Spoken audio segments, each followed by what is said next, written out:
Yes.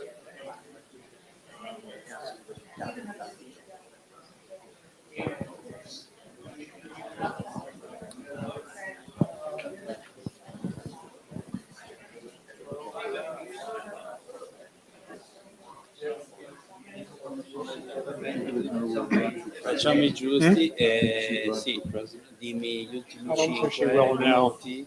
Io lo vedo, ma se sta andando la She got really presentazione, beh, c'è il conned telefono. by Trump when he invited her to the Va bene, Capitol and sì. then put her into a photo op. Paolo, She really got screwed. nel caso in cui dovessi chiudere un po' prima, come al solito, poi vediamo. Non so,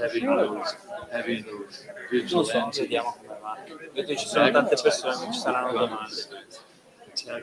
Ah, e c'è il microfono per le I see there's a lot of people coming, so I assume there will be definitely questions. We may never have another presidential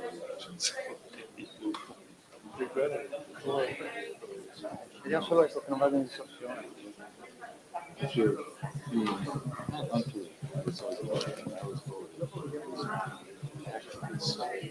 Stopped being elected in September 1970s.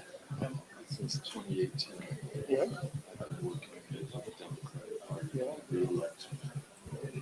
Now I'm on the board as straight left. I've worked on 3 campaigns.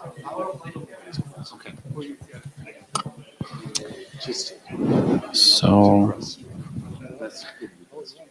good afternoon, buon pomeriggio. Thank you everybody for being here to this first session of book presentation. We're here again with a lot of nice books, which is wonderful as well, aside from the screenings. I know we all want to be there, and I hope also here, because I see there's a lot of people. So let's begin.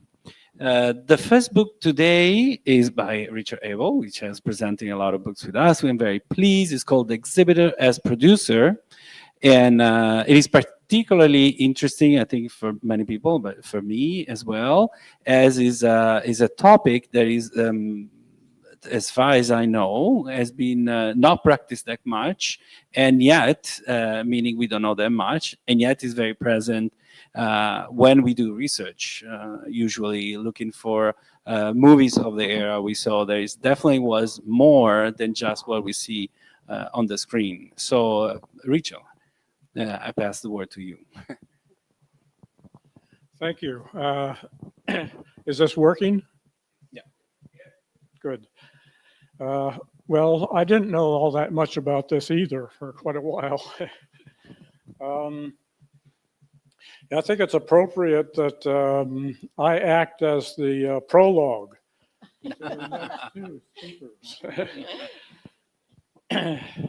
This book was prompted by a dissertation at the University of Michigan. It was a study of the continuation of vaudeville into sound cinema, into cinemas from the 30s through the early 50s, something like that. And the question that came up was, what was going on before this in the silent period? Was there anything similar in terms of theatrical presentations? And it turned out that once I started doing research, particularly in the trade press, there's a hell of a lot of information. And it was interesting that it came up in the movie trade press. There's just a lot on stage prologues in the movie trade press. I always knew this was going to be a short book. It was going to be under 50,000 words. So it was appropriate that I went to Palgrave, Macmillan, suggested by a couple colleagues.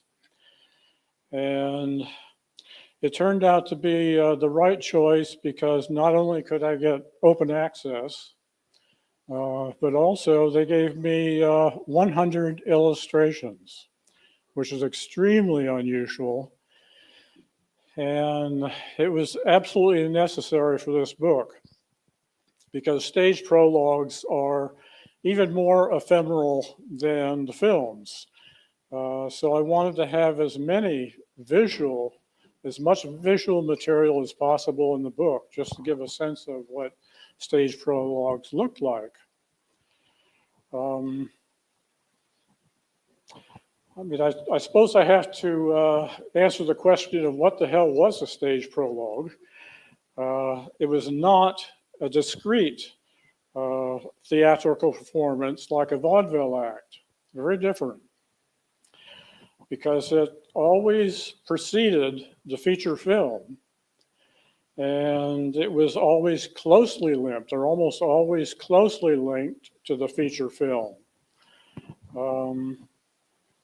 The aim was to create a sense of atmosphere which would lead an audience right into the world of the film. So they often reenacted the first scene or some scene that was fairly early without giving too much away. Extremely elaborate sets sometimes. Can you use the mic? Pardon? Use the mic. Oh, I'm all right. Oh, I'm blasting my own self out. There were sometimes elaborate sets, and this occurred in mid-sized cities and even small towns, which is really quite unusual. They're spread all around the country. They used backdrops, scrims, transparencies, props of all kinds. The performers, singers, dancers, actors, often dressed like characters in the film. And it was almost always local talent. So audiences knew the performers that were going to be in the stage prologues. I have a series of examples of the stage prologue images taken from the trade press. And you can, I probably should I stand up here? Sure.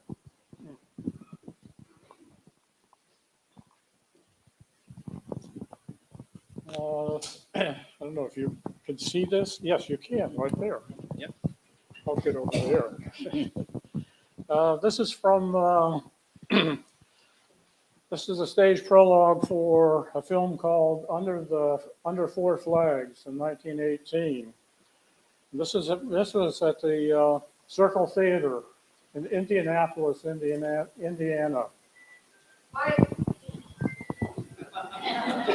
I did need to pin it to my. So you have there are two photographs here, basically. One of the battlefields, so mostly the background, and then a closer photograph of a wounded soldier who turns out to be singing to his mother. I can't remember whether he actually dies or not, but he's singing to his mother. And there are supposed to be red poppies, of course, around this, because he also sings about Flanders Field. Let's see, the second one. This one's really interesting because it's from 1918, Toys of Fate, with Nazimova. The interesting thing is that it was done in a colonial theater in Waukesha, Wisconsin, a town of 15,000 people. The colonial theater seated 1,000 people because it was a kind of legitimate theater. It did touring plays, did orchestral pieces. And you get a sense of what they could do just in a small town with this kind of backdrop, scrims, transparencies. The woman who ran this theater and did this stage prologue was Flossie Jones, who was a kind of up-and-coming person with a woman in the industry She went to New York in October of 1918 and unfortunately caught the influenza pandemic and died in New York City. She would have been somebody very well known, I think, in the industry had she survived. Okay, a third one. This is for Cecil B. DeMille film, something to think about, from 1920. It's at the Strand Theater in Omaha, Nebraska. This gives you a sense of the kind of elaborate backdrop. Blacksmith shop over here, this broken down flivver over in the left stage front.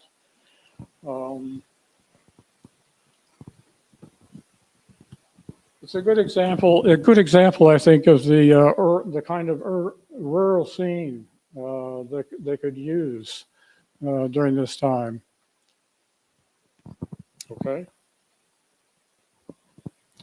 This one's unusual because it's for a short film called Dear Old New York, which was a two-reel scenic, which is, it's very, very rare to have a stage prologue just for a scenic.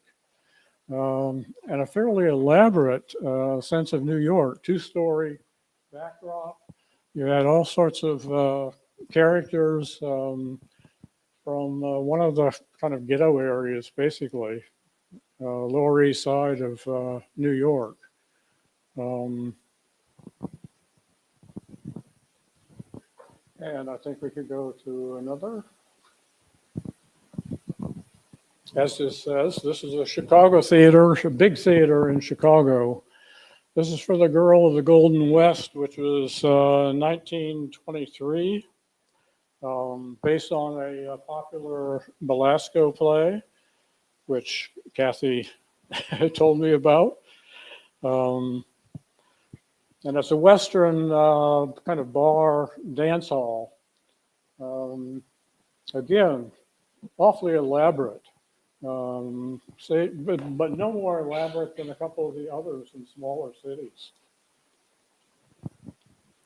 And this is at the Strand Theater in New York City. It's for The Swan, 1925.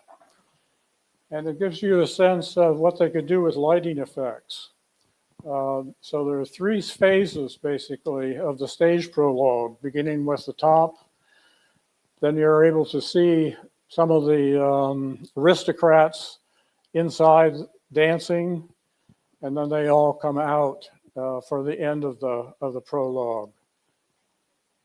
And it's all done with lighting effects. There's a lot of attention to lighting effects in many of the stage prologues. And finally, one more. This is a blueprint, moving picture world from 21 through, I think, 26. Had a few major exhibitors who did stage prologues actually composed designs for prologues for a particular film. This is for something called Flaming Water. It's an oil well drama. And you get a sense of what it's supposed to look like with no people performing on the top. And then you have a scene plot from looking from above. And then you have a description of the backlighting, basically, to create a sense of the cutout oil derricks within it. These were supposed to be used, or could be used, by other exhibitors. Even in small towns, they said. I'm not sure that was really the case, but they hoped that would be the case. And I think that's probably enough for me to introduce. So before I start with some question that I for sure have, is there somebody who has a question or a comment specifically on? Yes, just a second. We need the mic because it's live streaming. Yes, I hope my hearing aids are working well enough.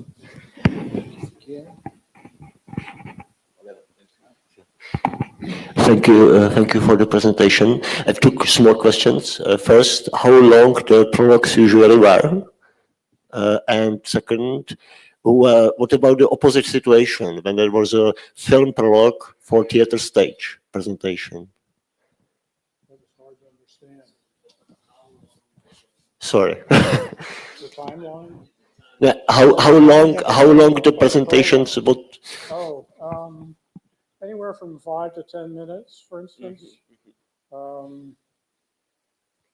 There are examples of theaters that tried to do longer ones. Griffith, for instance, I think mounted in California, one of the big California theaters, for the Great Love, or the Greatest Love, went on for 30 minutes. Well, And there was criticism in the press saying that it just ruined the film, basically. And I think it was Cecil B. DeMille who, there were a couple of his big films done at the Grauman's, or one of the big Grauman theaters. And they went on so long, they were so elaborate, that he refused to have any more stage prologues done at those theaters. thank you. And the second question was, what did you notice opposite situation when there was a film prologue for theater stage? Again, I don't know what. So, yeah.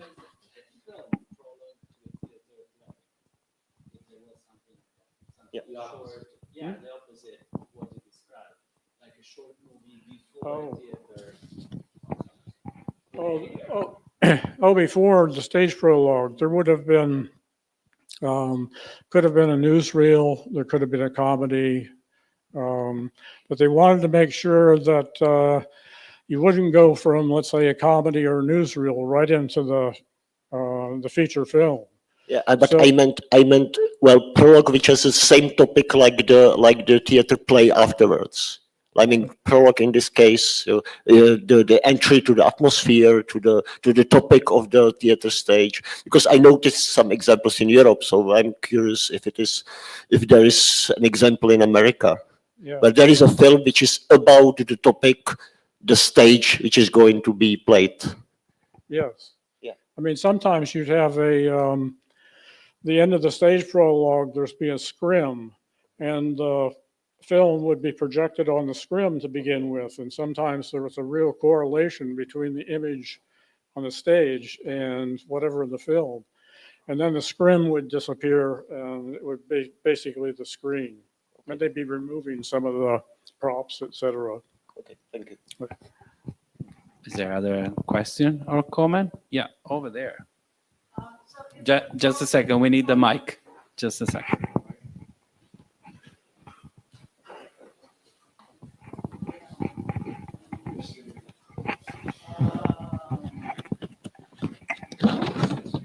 Can you hear me, Dick?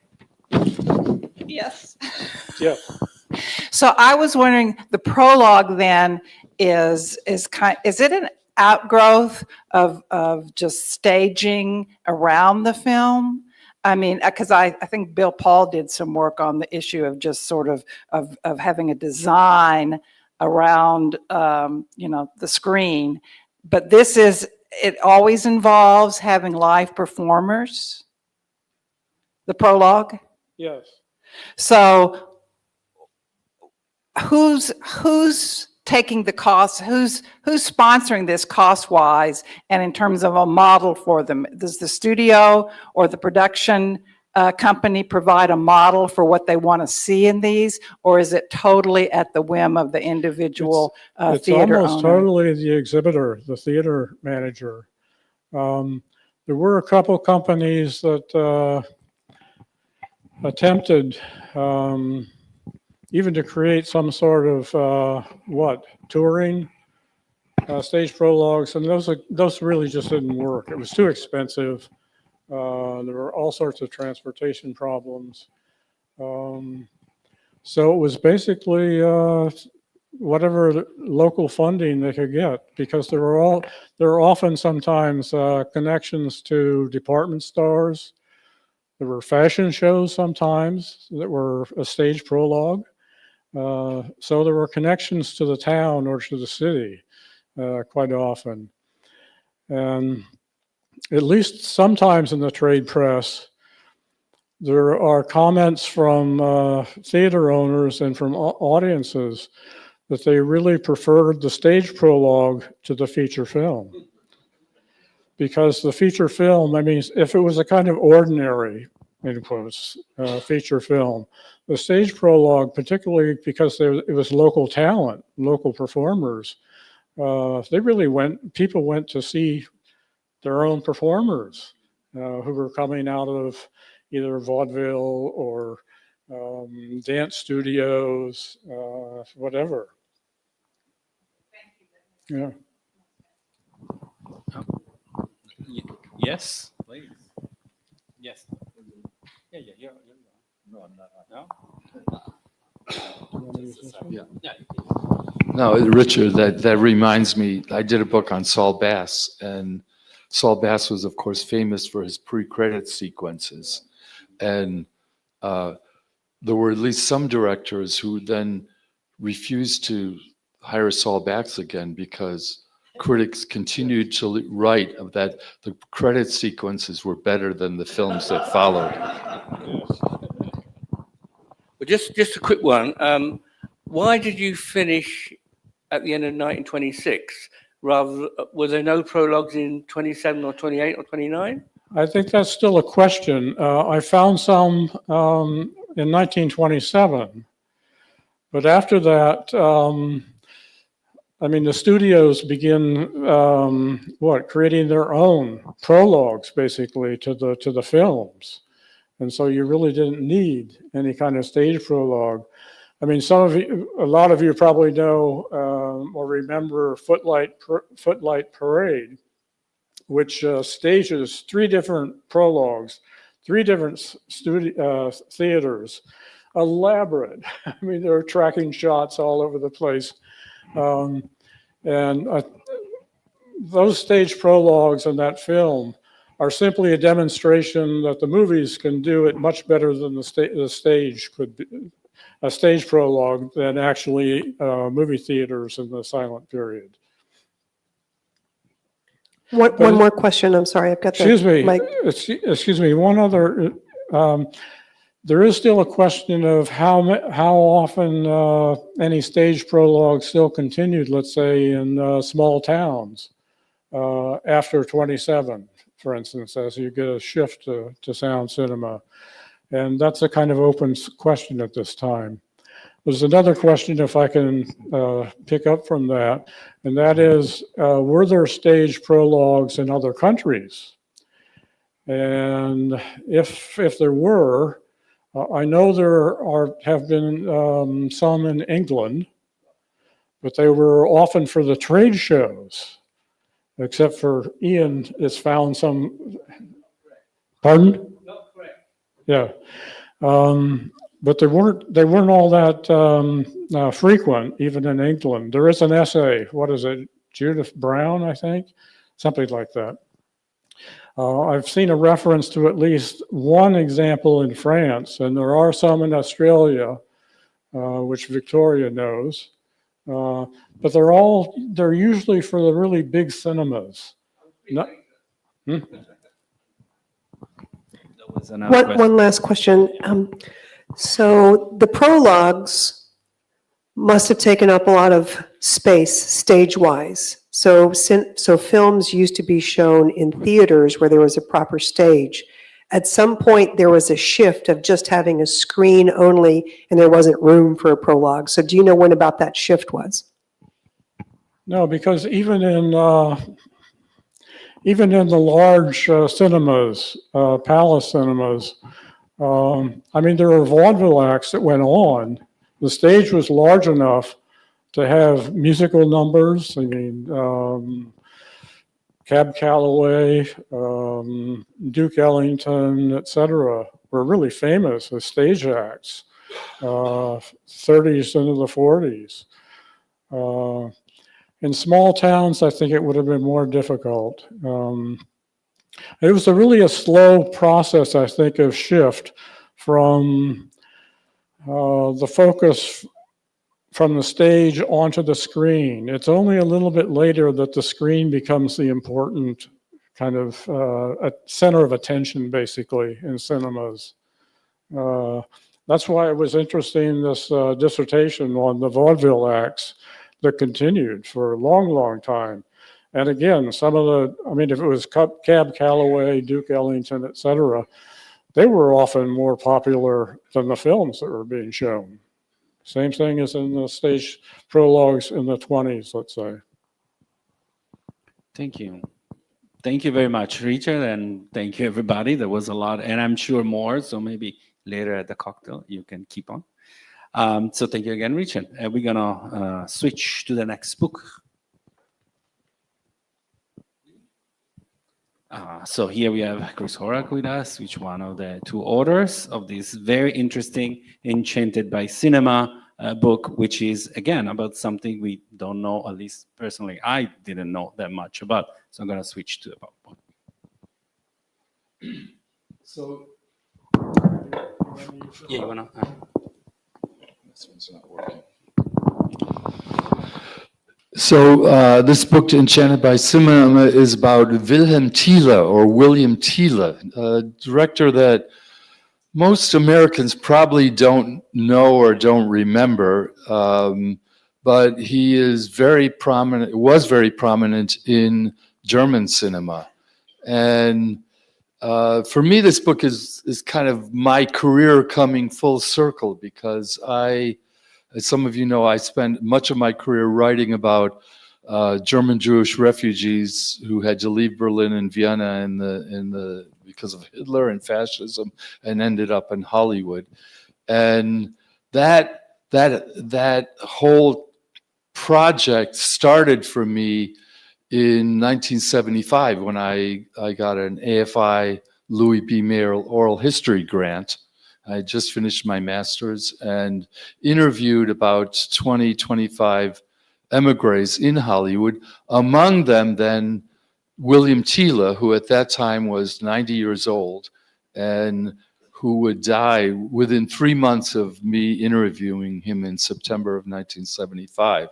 So that project, the things were transcribed, and then they sat around, and it was only about 3-4 years ago, 2021, where a young colleague of mine, Ben Seyfer, who is the grandson of Max O'Fools, and he was working on his dissertation, and he had done a paper at the Skirball Center in LA, and he sent it to me, and I made some corrections, and then he said, well, why don't we do a book? And I thought, oh, okay, why not?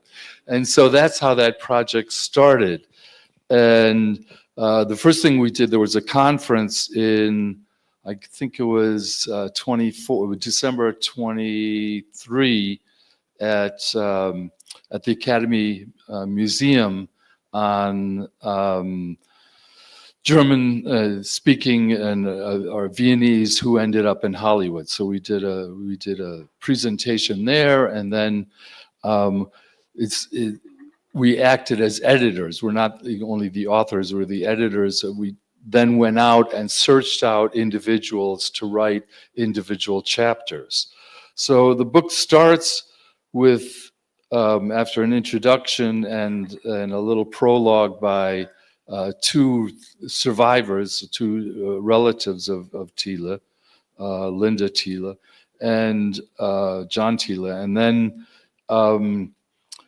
starts talking about his first career in Vienna and in Berlin, where he started out as a scriptwriter working at UFA and specialized mostly in comedies. And then by the the mid 1920s was directing himself, and these were comedies that were for the most part light comedies and films of just below big budget films, so medium budget kinds of films. And so Philip Stiasny from Berlin wrote about his early screenwriting work, where he worked for a number of different directors, and then began directing himself. By the way, then here in the program, one of his films are going to be shown.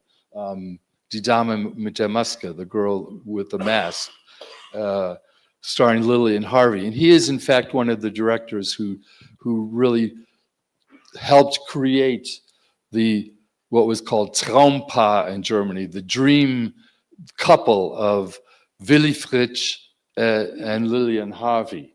And so Stiasny begins that. Then Ben writes a chapter on one of his mid-20s films called Hurrah, I'm Alive, which is not really a comedy. It's not exactly a tragedy, but it is like so much European comedy. It's not all happy-go-lucky stuff. And he remade that film then at MGM in the late 1930s. So he compares these two different versions in very different production contexts. One, UFA, and then at MGM. And then Heike Klapdor writes about his late 20s comedies, specifically the ones with Lillian Fritsch and Willy Fritsch and Lillian Harvey.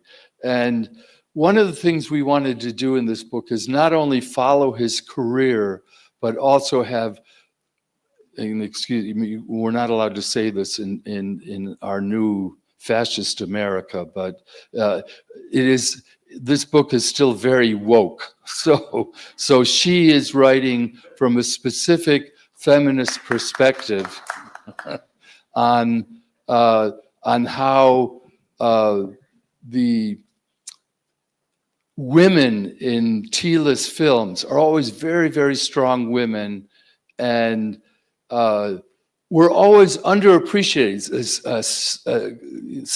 A critic like Krakauer, who was very important, was somewhat of a misogynist, and he really always downplayed these comedies because they were not serious enough for him. And so she takes the opposite track about talking about how these films created spaces for women to imagine different kinds of lives. He then becomes really one of the top directors in the, oh, I'm sorry, you should go on, keep going. Yeah, in the next one, yeah. No, one back, sorry. Sure, no problem. In the early 30s, because he is one of the creators of the film operetta, which was the European and specifically German pendant to the American operetta created by Lubitsch and Mamoulian. And so several of his films, including Three from the Gas Station, were the biggest money makers of the early 1930s. Incredibly popular. Again, the film I just named with Willy Fritsch and Lillian Harvey. He then discovers Renate Müller, who also had a fabulous career for a while until she got put under pressure by the Nazis and committed suicide. And he made a film called The Private Secretary with her. And so his that part of his career is covered by Michael Wedel, another German historian for the early 30s, especially Three from the Gas Station, Drei from the Tankstelle, and then Privatsekretärin and some of the later films up to 1903 by Christian Rogowski. And again, highlighting the more feminist aspects of his work. 33, of course, he has to flee. He had many of his early sound films were made both in German and French, and sometimes even English versions. So he was very popular and very well known throughout most of Europe, but that somehow didn't really help him once he had to go into exile.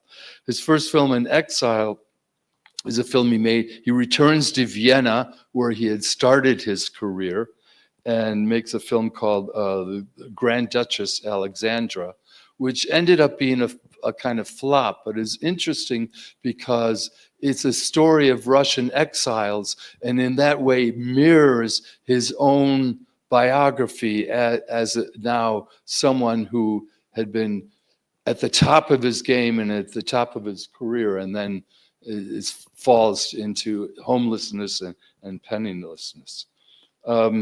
He then goes to Hollywood in the mid 1930s, and he makes one film in Hollywood, which was kind of with Billy Wilder as a scriptwriter, which was kind of a flop, but then recovered with The Jungle Princess, which starred Dorothy Lamour and her sarong, and was incredibly successful.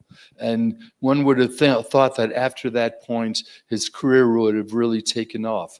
But what we kind of figured out is that he was, first of all, never willing to play the kind of Hollywood game, because he was a family man and he had relatives that he was still trying to get out of Europe. So he was always very unsure of himself. And so he made some wrong career choices. So after The Jungle Princess, he becomes an assistant director for von Sternberg on The King Is Out, which anyone, you all are Hollywood historians, you know that is the cardinal sin, to step down after you've been up. And so he has a very hard time recovering from that. He then finally gets, after making a very delightful kind of little short at MGM, does work for a number of years making B films at MGM, and those another German colleague, Imma Klages, writes about them. He then is unemployed for a while, and then he gets hired to make two Tarzan films at RKO. The Tarzan franchise having dropped from the A budgets at MGM to RKO, and only one of them is really interesting. That's kind of an anti-Nazi film called Tarzan's Triumph, made 1943. And Mariana Trogovnik, who has written about Edgar Rice Burroughs and others, she wrote about that chapter. Then Christian Carnelli looks at two independently produced crime pictures he made, London by Night in 1937 and The Madonna's Secret, 1945. And the Madonna's Secret, even though it's a B film, is very interesting. It has Francis Lederer in it as an artist who is repeatedly accused of having killed his models. And the way the story resolved, you find out that's not the case. But a very interesting film noir. And what the career up to this point shows is that Thiele is really willing not only to take any kind of work, but to work in all kinds of genres. Because the genre he was really best in, the Hollywood, these elaborate musicals, the way he had made it MGM, he really after the first does not get another chance to do that. So he has to work in other kinds of genres. After that, after 1944, he's writing scripts. Paul Kohner is his agent, complains constantly he's not getting any work.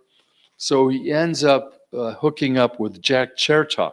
Jack Chertok had been for years the the main producer of the short film series, Pete Smith Specialties and all of that at MGM. And so he's from 45 onward, he starts making industrials and documentaries for this company that Chertok has started. The biggest film he makes during that time period is the DuPont story, which is a hour and a half feature about the DuPont chemical company, and was the most expensive film in that genre ever made at that time. It was very elaborate, with maybe 50, 60 Hollywood stars in it, and it's recreations of this whole history. He then goes on to do, also financed by DuPont, the Cavalcade of America television series. He does the Lone Ranger, and then we have Jana Weber, who had written interests about Karl May. Now, if you're Northern European, you know Karl May created Winnetou and Old Shatterhand, who were like there's I don't know, dozens of novels, and every school child read these novels. He wrote 80 novels. Everyone read them. Well, Lone Ranger is basically Winnetou and Old Shatterhand, you know, and so she makes a comparison between those. And then the final chapter, he does return to Germany in the late 1959, and he shoots 2 more films, which were much maligned by critics like Eno Patalas and the people around Film Critic, because of course all commercial cinema from the Federal Republic was considered pure garbage and not even worth considering. But I do another evaluation of these films and come to a somewhat different conclusion. I think when you talk about Thiele, ultimately you have to say his career is very typical for his generation of filmmakers that had to leave Germany, who had reached great heights and then often were on a downward slide. You know, even directors like Fritz Lang, who now we think of as this great director, if you the many emigres I interviewed in the 70s always talked about Fritz Lang as having fallen down once he was in Hollywood. And it was only a director like Billy Wilder, who really was at the very beginning of his career, who then, you know, gets to the A levels and the upper echelons of the industry. But for most emigres, this was not the case. They were, in a way, happy to survive and happy often to get their families out of Europe before they were gassed and survive economically and continue to work. And we call the book Enchanted by Hollywood because that is, he wrote an article, or it was ghostwritten, we don't know, but where he talks about how he was enchanted by cinema and how he didn't care what kind of films he made many times as long as he was working, because that was the most important thing for him. Thank you. Thank you. So are there comment or question before I start? Okay, then I start. I think I want to go back to one slide, because it was particularly interesting. You were talking about the DuPont story, but also by reading by The Price of Freedom, that was very interesting as well, because that tells a lot of the connection, how we feel when he arrived. You were mentioning he did a lot of wrong choices and so on, but still was never bitter about that. No, the one thing,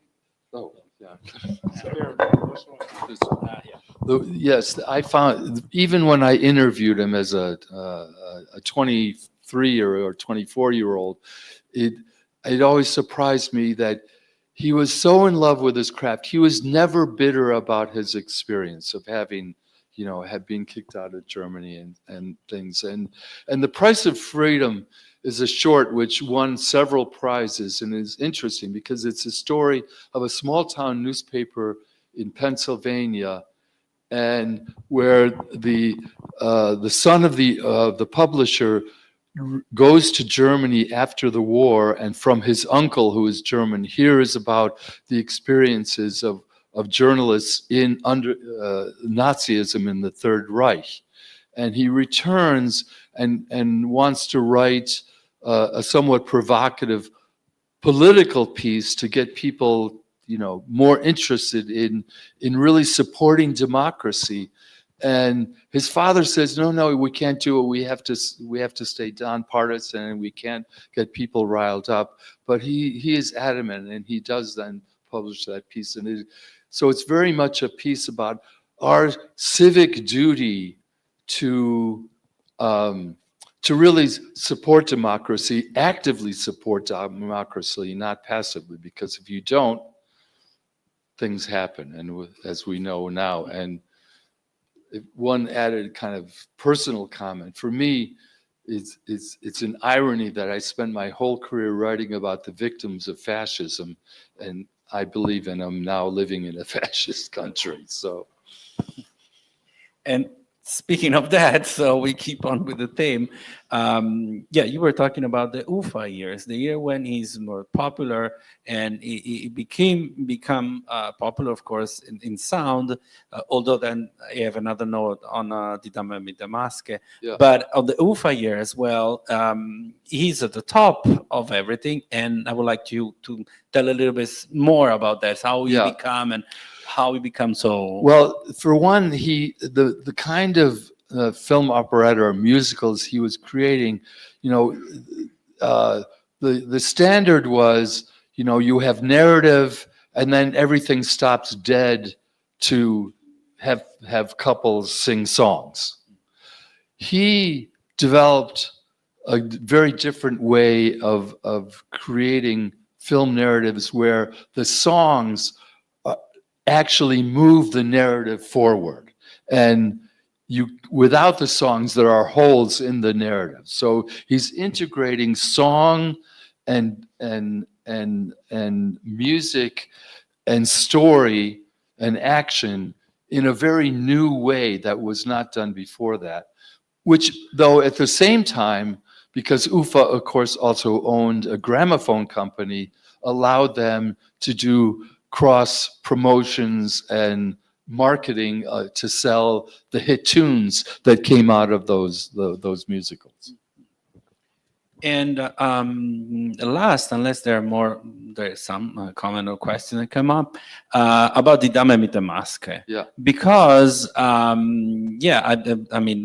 did a quick research before we were looking at the catalog note. There's not much. And even when you interview him, he didn't remember that much about it. But you will be surprised how there is a lot of the contest of what you eventually become with sound, because there is definitely a quick rhythm, very quick, very live, very stylish, and therefore I thought I would have found more.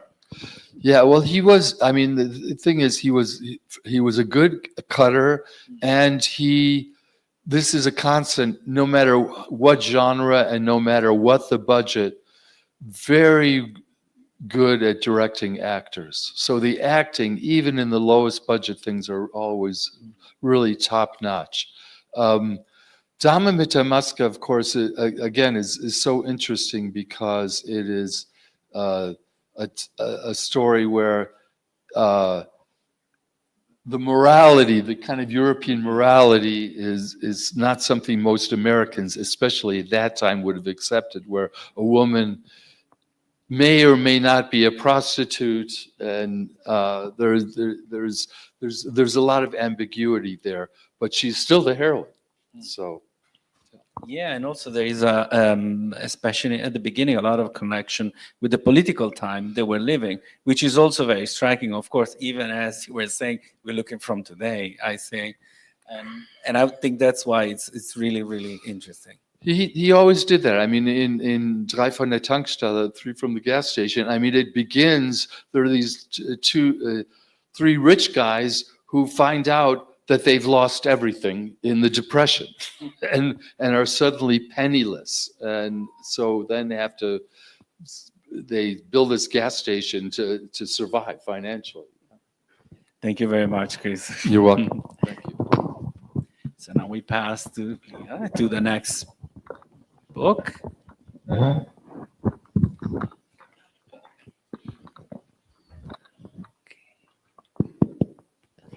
So my book is John Ford at Work, and it was inspired by, well, for one thing, teaching Ford and finding all these odd anomalies. Almost every time I would double check stories or claims of critics, I would find some odd things. For example, Ford always claimed that The Informer, which was a big success, a critical success in 1935 and really established his reputation in Europe, he always claimed that that was the result of 2 years of pushing the novel by Liam O'Flaherty on the studio bosses, getting turned down again. He had this whole story about this, and he claimed that he had bought the rights from O'Flaherty, who was his cousin,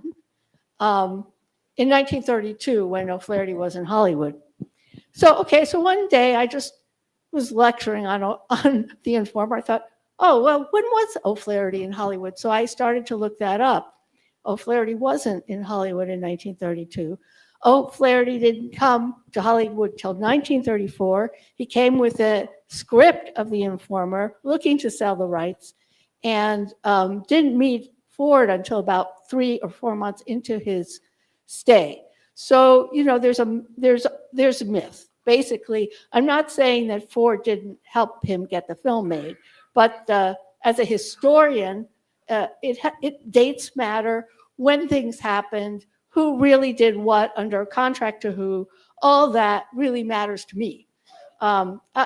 Ford was a storyteller. He cares about that, and he told great stories, but my job was to try and figure out what happened. So that was a challenge for me, and it started kind of piecemeal, and then I got access to the 20th Century Fox legal files and script files about 4 months in 2015, about 4 or 5 months before the studio was acquired by Disney. And at that point, we kind of knew the handwriting was on the wall, so I spent as much time there as I could scanning things.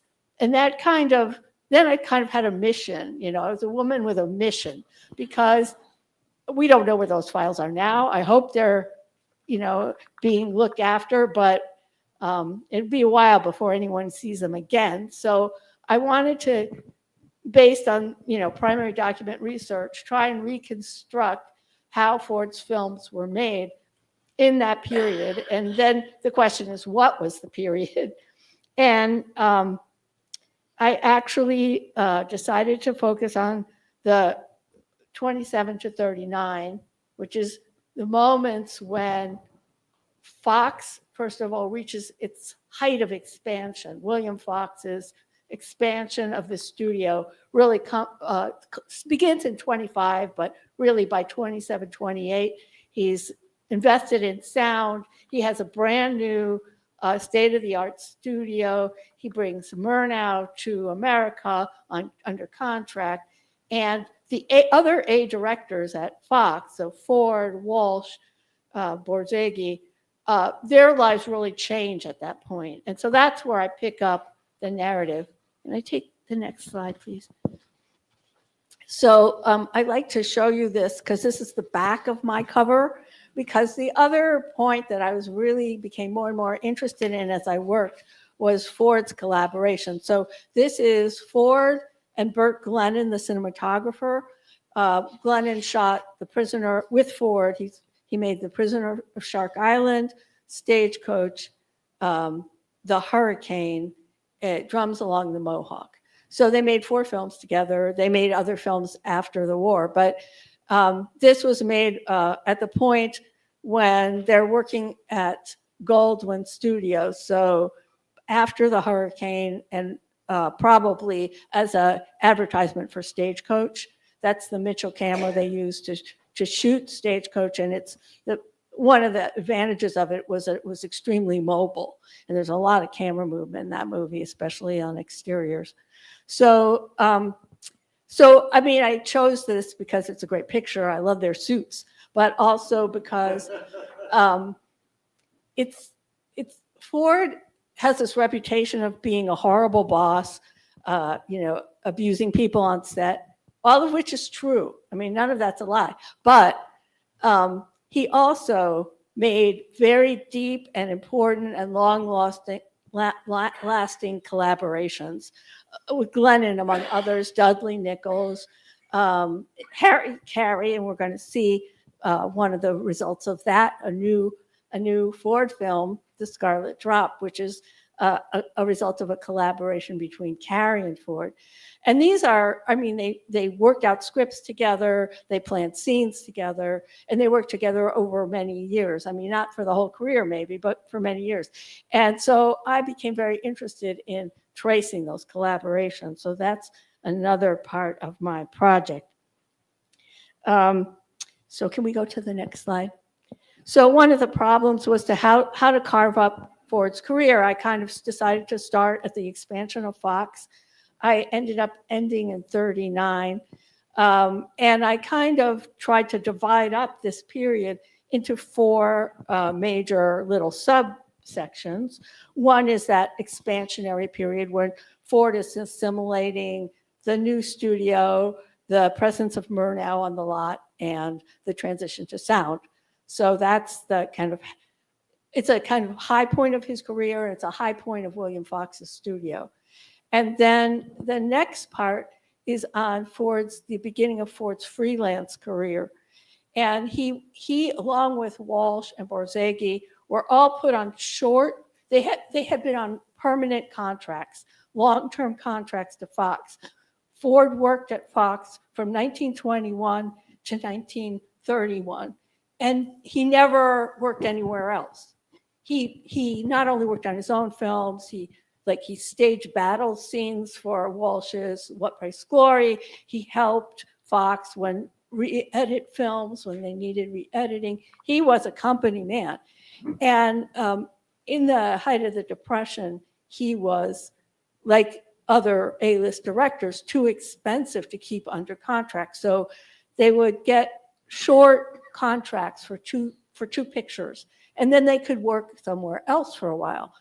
And Ford's approach to this was kind of interesting because he then started to build an alternative production base at RKO.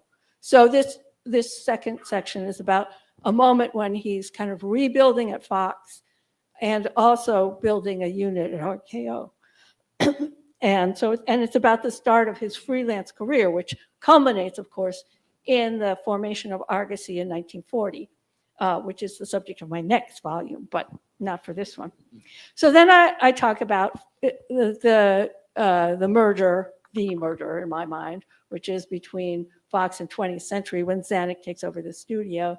And if there's time, I can talk a little bit more about the relationship between Ford and Zanuck, which is also the subject of many anecdotes and very little research. So I just have to say, I'm not proud of my field of film history as far as this goes. But anyway, and then the last section is on two of the miraculous 4 films he made in 1939. The 4 films are Stagecoach, Young Mr. Lincoln, Drums Along the Mohawk, which was his first Technicolor film, and Grapes of Wrath. Pretty good lineup, huh? So, but I'm interested in the first 2 for various reasons. I think they're high points of his style in black and white, and they're also films that helped set him up for the transition to Argosy. So that's kind of why in there. Also, I had too many words already, so I had to stop there. So I thought I would talk a little bit, I have time? Yeah. About Zanuck and Ford. So a lot of the anecdotes are about who was boss. Zanuck or Ford, and how with the games they play with each other. And again, I'm not saying those anecdotes don't have a basis in fact. I can imagine them as having a basis in fact. But I started out by asking, what problems did Zanuck inherit when he took over the company? I mean, Fox was just barely out of debt. They never had many stars, and they actually had lost a lot of their A-list directors because budgets were low, and they had been letting them freelance. That's a great way to lose people. So they lost Walsh, and they lost Borzage, and they lost Frank Lloyd, who was another Academy Award-winning director who went elsewhere. So, so one of the things I was interested in was how Zanuck confronted Ford. So next slide. So the biggest problem Zanuck faced with Ford was that he was never there. So you could see, this is, as I say, from up to 31, he was always there. But then the films in red are made elsewhere. So you can see that he's basically making 2 films at Fox, and then he goes somewhere else. And Zanuck takes over when Steamboat Round the Bend, you can see that up there. Steamboat Round the Bend is just before Shark Island. Steamboat Round the Bend is finished, and Zanuck takes over, and he cuts it, which Ford never forgave him for. Although, from what I can figure out, Zanuck actually improved it. Dan Ford thinks so, and I agree. But anyway, then Ford makes 1 film with 20th Century under contract to Zanuck, The Prisoner of Shark Island, and then he disappears for like 8 months and makes 2 films at RKO because that was in his Fox contract. He had a contract that let him work at RKO, where he was also had a multi-picture contract. So, and Zanuck couldn't believe it. There's quite a flurry of memos, zippy memos, and but he had it in his contract and he went.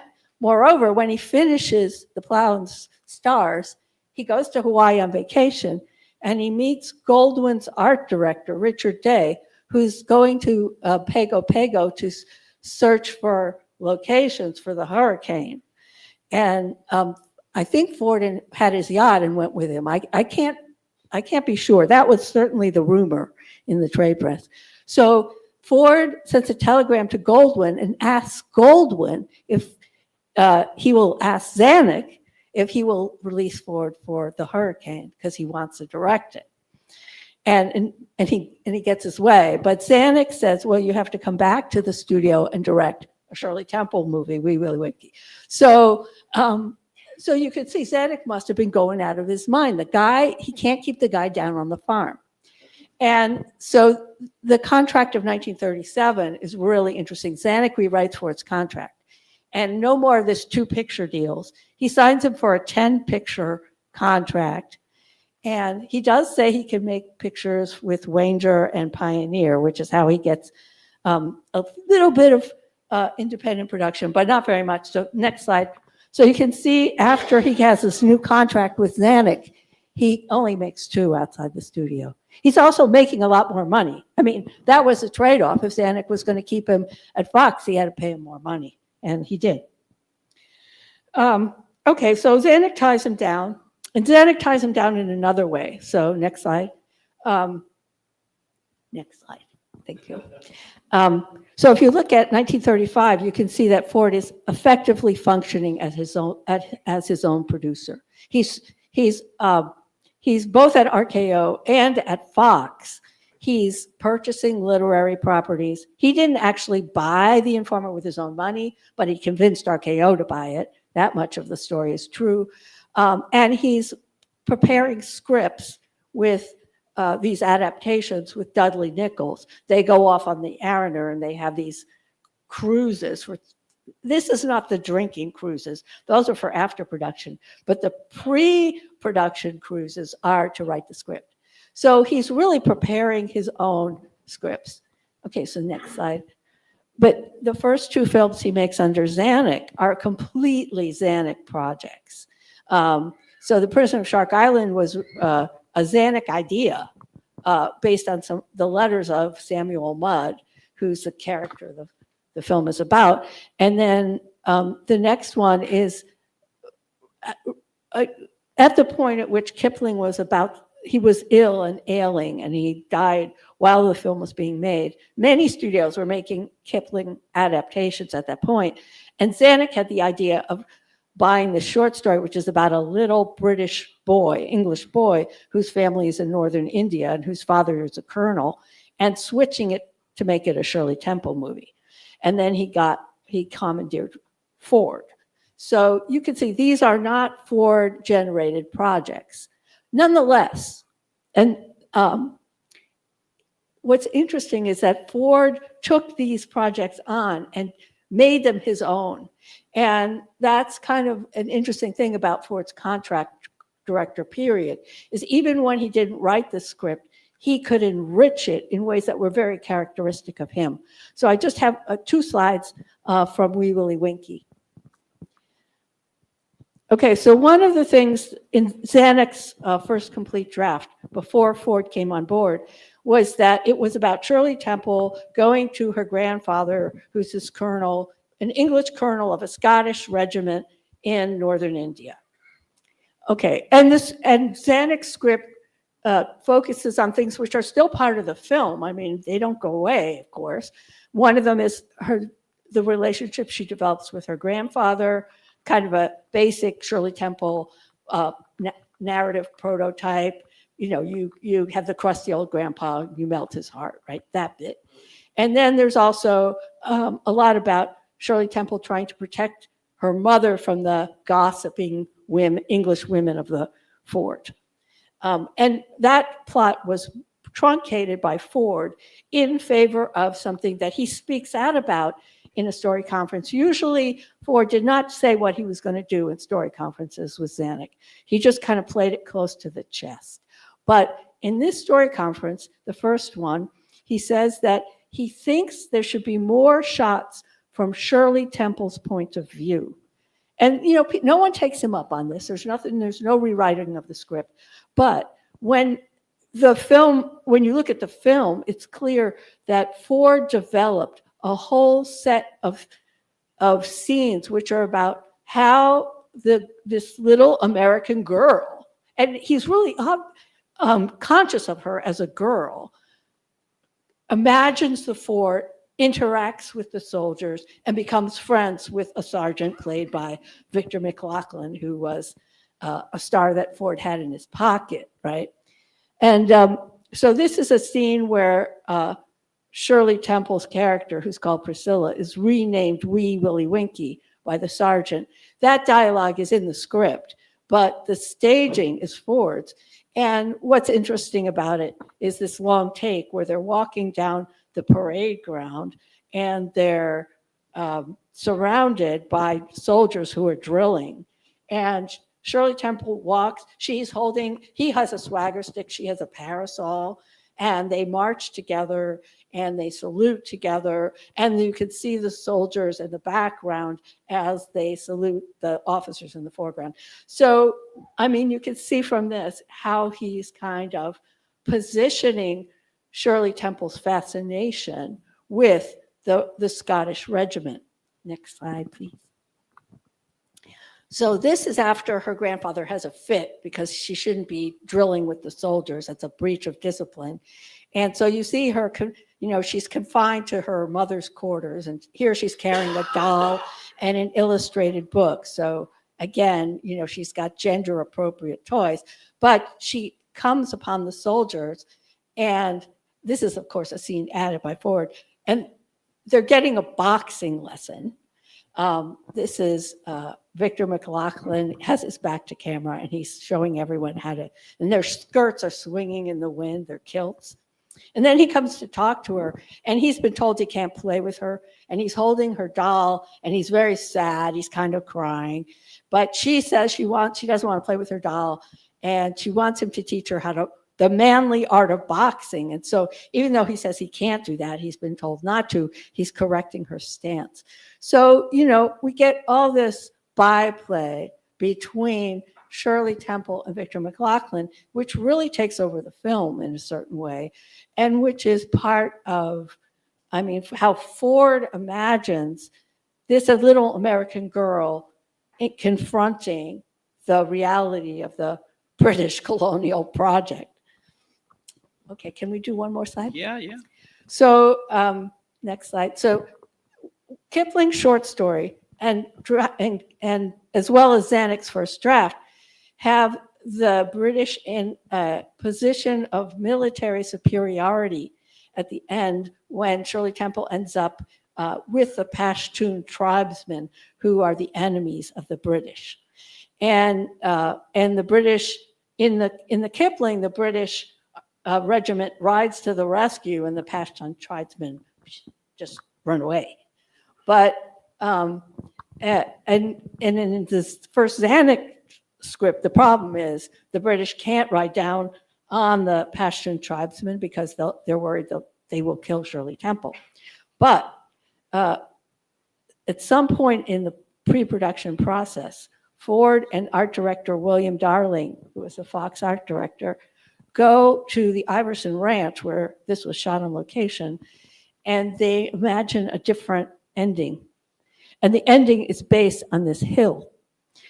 So and Ford pitches this at a subsequent story conference.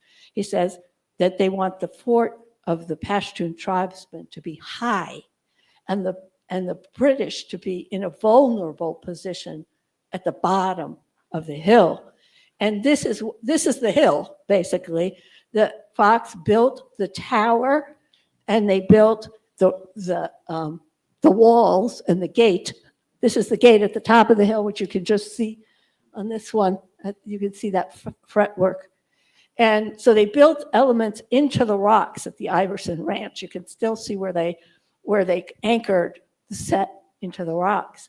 And so what happens, I think this Darling and Ford reimagine this as this moment when the British are vulnerable to their enemies, and where, next slide, and where Shirley Temple has to save her grandfather, because you can see him at the top left.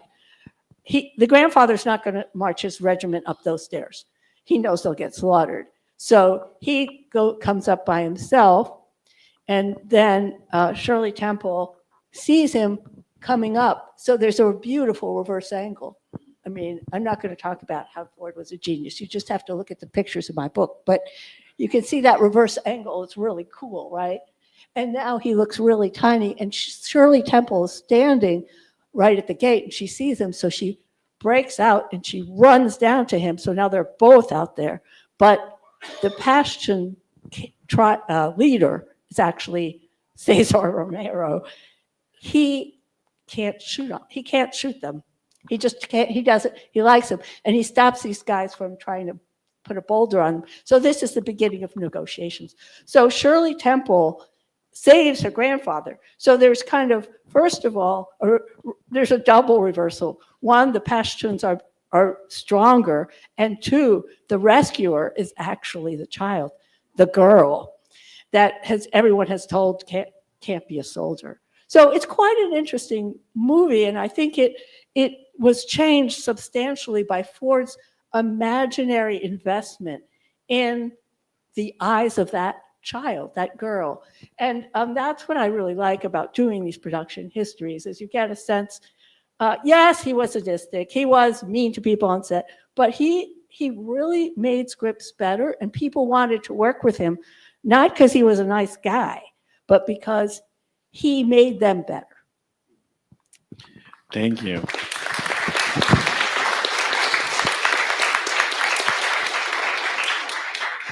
So I do have, of course, a couple of questions or comment, but are there any from the public or something more urgent? Oh, they can come later also.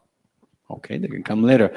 So, well, first of all, we were chit-chatting about the book before, and it's interesting that one of the first quote is that I think Bogdanovich got, that Ford said, "I like making movies, not talking about it." And there's a lot, though, here about the fact that he was trying to cover his trace on the storyboard that allegedly never happened, and they do happen, and connection with of course, other cinema, and then especially on setting the stage and so on.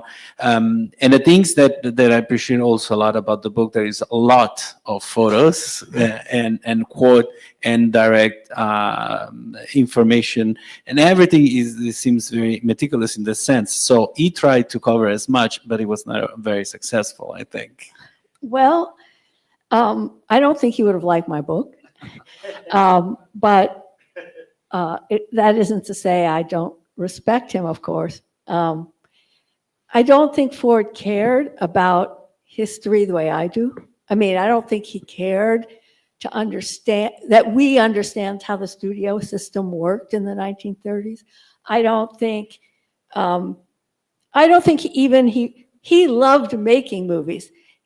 He liked getting Academy Awards and all that. I mean, I'm not saying he wasn't interested in that, but he didn't necessarily want us to know. I mean, like, for example, I talk about his use of back projection. That would have really made him mad, because those images are really disguising the use of back projection. They're quite clever that way. So, he didn't have an idea. He knew how good he was, but he didn't think we had to look at him as an artist. He gave that up, really, with the failure of The Fugitive. He gave up that goal, even though he was still sitting there. I mean, when you look at the films closely, you start to go crazy. They're so carefully planned, but all this stuff about, Victor McLaughlin dies in the middle of Wee Willie Winkie, so I just decided we needed a funeral. Well, he's asking Zanuck for that funeral in story conferences months before production starts. He's thinking about that. And those shots are so carefully planned. There's a kind of graphic matches between Shirley Temple, who's wandering through the empty barracks, trying to come to grips with his death, and the lines of the beds there with the lines of the soldiers' horse heads standing. So, there's no way that he worked meticulously, but he wasn't gonna, he never would want to reveal it. No.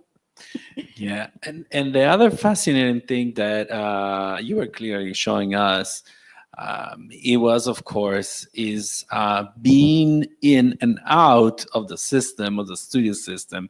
And actually, I think in 1931, he got fired from Fox, and he's quite happy about that, I think, because he want to have that kind of free. Being in the system is he would definitely want to be, and it's definitely part of it, but definitely want that kind of freedom and do the things his way, no matter what. Yeah. Well, I don't think he was happy about being fired. It was traumatic, but the minute he's fired, everyone's trying to hire him, and that's when he gets the idea that he could build up this unit at RKO.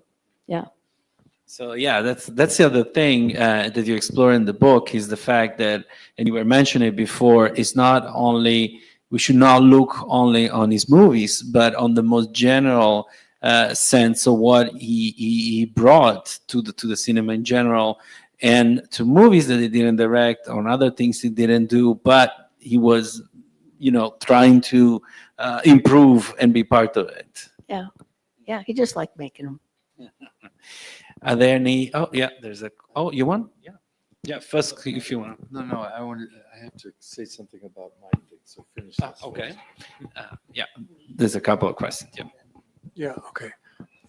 You talked briefly about the Fox files becoming unavailable. And I did some research in Murnau and Fox, obviously. And that was like 20 some years ago. So I vaguely remember that I had to have a permission from Fox, and I could see them at the UCLA or something like that.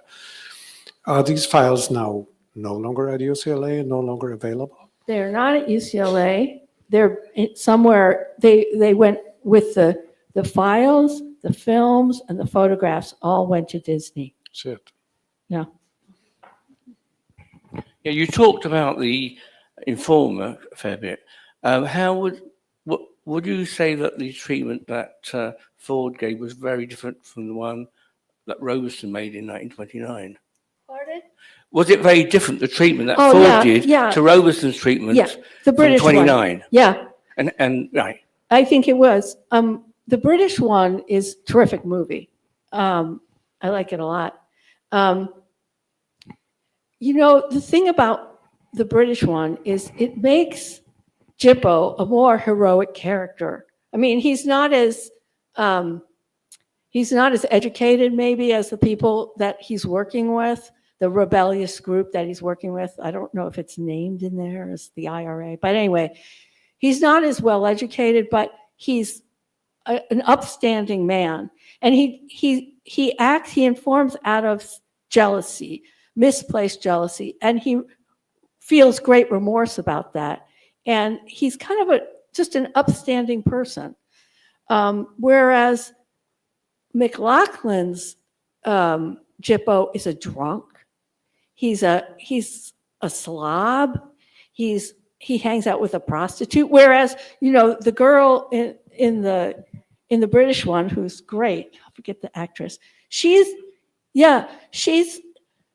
great. And she's a milliner. She's not a prostitute. So you see Ford and Ford in keeping to that seedy background, Ford is actually following O'Flaherty's novel more than the British did. The British film does. So, and that's kind of an interesting choice that Ford made, and not a very Hollywood choice, right? Oh, yes. There's another comment over there.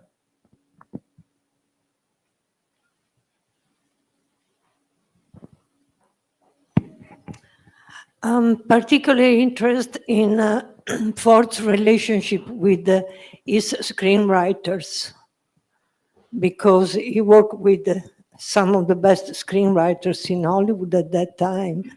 So, and they seem to work in different ways according to, in terms of themes and other aspects of his cinema. So, in the case of Dudley Nichols, that is a relationship that was, they were very self-consciously promoting themselves as a team. Like they give joint interviews before Stagecoach. Ford would request Dudley Nichols as he moved from studio to studio. So he could work with Dudley Nichols at Fox when Nichols was there. When Ford sets up his unit at RKO, Nichols moves to RKO, as does Joe August. So there's this unit that's there. And then he borrows Dudley Nichols back when he's making the Will Rogers movies in 1935 at Fox. And when he goes to make Stagecoach at Wanger, he borrows him again. And he borrows him for the Hurricane at Goldwyn. So Nichols kind of follows him around. So they have a working relationship that's much, is not bound by studio contracts.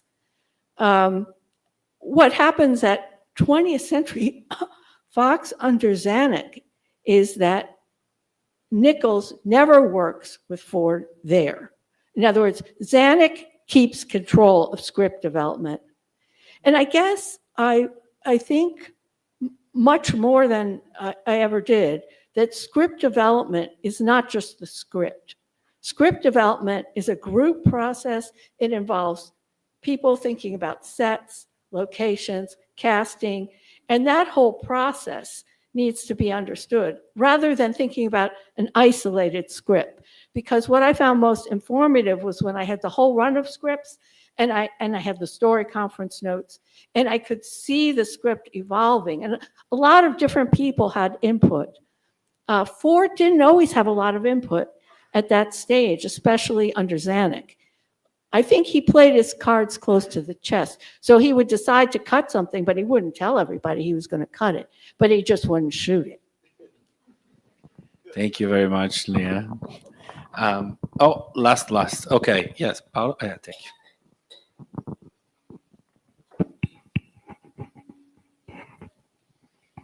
Sorry, I think I'm really interested in The Plow and the Stars, and I've never pursued it too much, but I have a sense that there's a whole story to be told about the different versions of that film. Yeah. I did, so it's one of my regrettable gaps. I'm going to try and write an article on it, but I just couldn't. There were so many films, even just saying 27 to 39, which is already not that big in a career as long as sports. But yeah, so he lost control of that. Sam Briskin came into control. RKO, you know, was a revolving door. And after B.B. Kehaney and Miriam Cooper left, he had very little support at the studio. And Briskin reshot scenes and put a happy ending on and did all this stuff that Ford was very unhappy about. And that's, I think, one of the reasons then it could tie him down to Fox, because that with that film, Ford severed his relationship with RKO, and they were glad to see him go. So then, you know, it's very it's an interesting moment in his career, but it didn't lead something. It wasn't like The Informer, which clearly opened all kinds of doors for him in Hollywood as well as elsewhere. Thank you again. Yeah, so I have to apologize because I completely spaced out in my narrative on Thiele to mention the fact that just before he goes into exile, he makes 2 films in England, and Marry Me and Waltz Time, and the author of the piece on those 2 articles is Jeff Brown, who's sitting right here in the audience, and which makes it doubly bad that I forgot to mention that. So thank you for letting me add that.